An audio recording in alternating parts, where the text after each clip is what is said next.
কলকাতা শহর রাজ্য জুড়েই কম বেশি প্রভাব পড়ল কেন্দ্রীয় ট্রেড ইউনিয়নগুলোর ডাকা 48 ঘন্টা ধর্মঘটের। দেশের যে কটি রাজ্যে ধর্মঘট ঘিরে সকাল থেকে তুঙ্গে ছিল উত্তেজনার পারদ, পশ্চিমবঙ্গ তার মধ্যে একটি। ইদানিংকালের মধ্যে আর কোনো ধর্মঘটের এতটা প্রভাব এ রাজ্যে পড়েনি। এদিন রাতেও কলকাতার বিভিন্ন এলাকায় জারি ছিল নানা কর্মসূচি।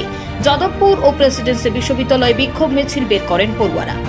কলকাতায় বহু এলাকাতেই দোকানপাট বন্ধ সকাল থেকে। রাস্তাঘাটে বাস কম, যাত্রী থাকলেও অন্য দিনের তুলনায় বেশ কম। রেল সড়ক অবরোধ হয়েছে জেলায় জেলায়। শিয়ালদা বা হাওড়া স্টেশনে দিনের চেনা ছবি এদিনে নেই। এদিন কলকাতার বাইরেও ধর্মঘটে ব্যাপক প্রভাব পড়ে বালুরঘাট, ধুলিয়ান, মেদিনীপুর, পান্ডুয়া, ইসলামপুর, বাঁকুড়া, কোচবিহার, ইংরেজবাজার, সুজাপুর, পুরুলিয়া, বাঁকুড়া, ধুলোগুড়ি, ভাঙড়, নামখানা সহ রাজ্যের বিভিন্ন প্রান্তে।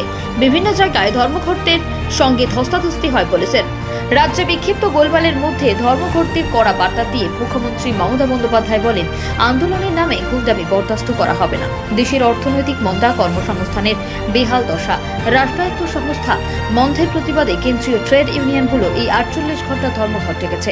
সেই সঙ্গে জুড়ে গিয়েছে সংশোধিত নাগরিকত্ব আইন, এনআরসি, এনপিআর বিরোধিতাও। পাশাপাশি রয়েছে জেএনইউতে হামলা এবং জামিয়া মিলিয়া ইসলামিয়া বিশ্ববিদ্যালয় পলিসি বর্বরতার মতো ইস্যুগুলো। ধর্মঘটে সামিল হয়েছে বিভিন্ন ছাত্র, যুব, কৃষক সংগঠন। ইস্যুগুলিকে সমর্থন করলেও ধর্মঘটের বিরোধিতা করেছে তৃণমূল কংগ্রেস। প্রশাসনকে সক্রিয় থাকার নির্দেশ দিয়েছিলেন মুখ্যমন্ত্রী মমতা বন্দ্যোপাধ্যায়। মমতার এই অবস্থানকে দ্বিচারিতা হিসেবে চিহ্নিত করেছে সিপিএম। বামেদের অভিযোগ, বিজেপি ও তৃণমূল ধর্মঘট বানচাল করার চেষ্টা চালাচ্ছে। অন্যান্য ট্রেড ইউনিয়ন ফেডারেশন তাদের ডাকে আজকে ধর্মঘট, আজ এবং কাল। সেই ধর্মঘট নিয়ে আমাদের প্রচার চলছে। পুলিশের সাথে ধস্তাধস্তি কিছু না, আমরা বুঝি না। আমরা যে এতদিন বলতাম যে মোদি এবং মমতার মধ্যে ফিট আছে, নরেন্দ্র মোদীর কুশপুতুল পড়ছে, তাতে হচ্ছে মমতার পুলিশের রাগ হচ্ছে।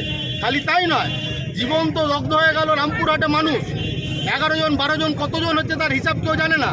তখন হচ্ছে পুলিশকে দেখা যায়নি। আর এখানে নরেন্দ্র মোদী ঘরের পুতুল ধরছে, তাতে হচ্ছে পুলিশের একদম হচ্ছে জীবন অতিষ্ঠ হয়ে গেছে। পুলিশ আসলে মমতার ইনস্ট্রাকশনে মোদীকে বাঁচাতে রাস্তায় নেমেছে।